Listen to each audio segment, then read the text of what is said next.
Qur'oni Karimni o'rganuvchi va o'rgatuvchilar ummati islomning, ummati Muhammadiyaning eng yaxshi kishilari hisoblanadi. Abu Dardo roziyallohu anhu mana shu hadis meni 40 yil masjidda o'tkazib qo'ydi deganlar. Ya'ni to'xtamasdan ta'lim berganlar. O'zi Qur'oni Karim islom ummatining asosiy mayog'i hisoblanadi.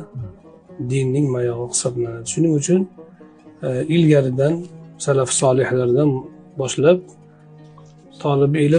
talabi ilmga qadam qo'yarkan birinchi bo'lib Qur'onni yodlashdan boshlashgan. Shuning uchun ajdodlarimizni kimni qarasak o'sha tarixda qolgan, dunyoga mashhur bo'lgan, insoniyatga sharaf bo'lgan, yurtimizni dunyoga hozirgacha nomini taratib kelayotgan, obro'sini ushlab kelayotgan ustozlar, ajdodlar, Buxoriy bo'ladimi, Imom Buxoriy, Imom Termiziy, nafaqat shar'iy ulamolar, balki boshqa fanlardagi ulamolar, Ibn Sino bo'ladimi, masalan, falsafadagi va tabobatdagi Bayruniy bo'ladimi, yana boshqalar, hammalari Alisher Navoiy voyaga yetib yetmasdan qori bo'lganlar, hofiz Qur'on bo'lganlar. Aksari 9-10 yoshda bo'lgan. 8 yosh, 8 bilan 10 ning o'rtasida hofiz Qur'on bo'lishgan aksarlari. Chunki bu yosh zehn sof, Qur'onni yodlashga mos til Qur'oni Karimni to'liq qabul qila oladi.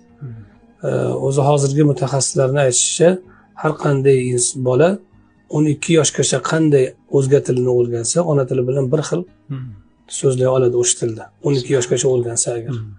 Shuning uchun Qur'oni Karimni yoshligida, go'dakligida yodlatish odat bo'lgan.